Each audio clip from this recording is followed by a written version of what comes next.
championship moment for Jake. He ultimately has to make the decision, but someone like Bottom Jack is also someone that we want to have a conversation with. Because both of these guys, I don't think are great promoters, so we're going to make the right choice. Jake? Yeah, we still want to get it done, though. I'm used to these guys not being good promoters, but at the end of the day, I'm going to fight all of these guys. I feel like tonight was just the first day of my boxing career, and just got warmed up, and now this is the chapter 2 moving forward. And lastly from you, Jay, what was it like having the audience on such a string tonight? I don't know if you noticed every move, every ebb, every flow. There were so many ups and downs and pops during this fight. Were you able to enjoy and experience any of that while you were in the ring tonight?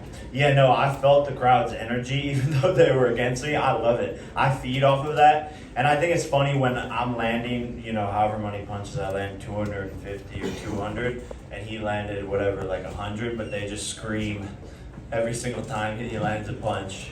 But at the end, they were quiet. So that's how it goes always. But that shows you the mental toughness of Jake Paul, to your question, right? For this young man to consistently go in, not in Puerto Rico, they love him in Puerto Rico, but to consistently go in around the U.S. and be treated like the underdog in that arena and not being supported the right way, and for him to persevere and to be cool, calm, collected, and composed and deliver is pretty amazing. Hey Jake, right over here to your right.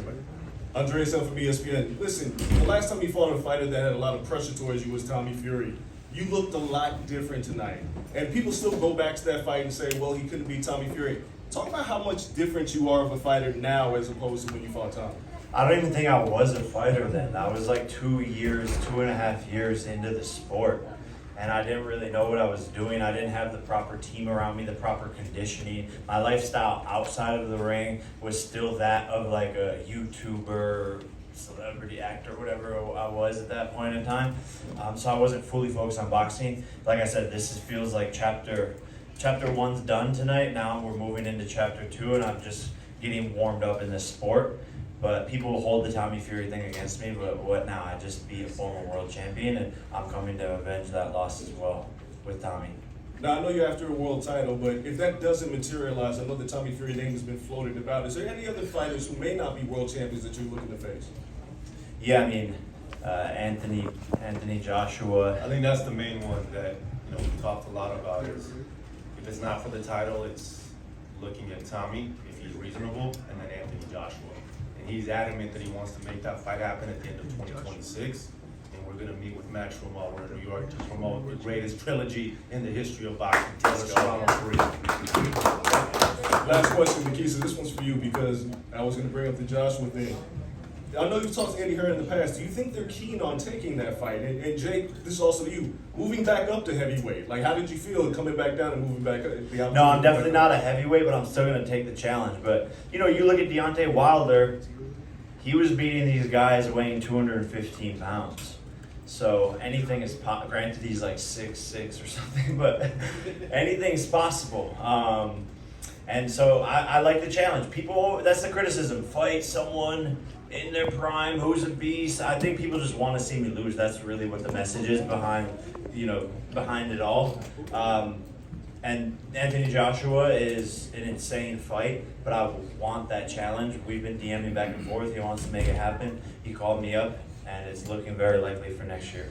Yeah, when Jay came out with that, he said in the media, if he's serious, he'd do it at the end of 2025.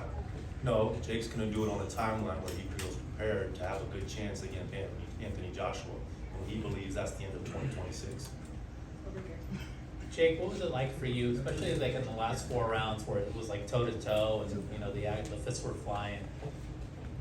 It was great. I love that he brought a good fight at the end, and I think that the fans got a good fight to see him come out, put some punches on me, and it makes me better. It brings the best out of me. I started catching his shots, shooting back, and I had to elevate tonight and rise to a different level, and I'm glad that the fans got to see me get punched in the face a little bit, but at the end of the day, it's good. I love a good fight.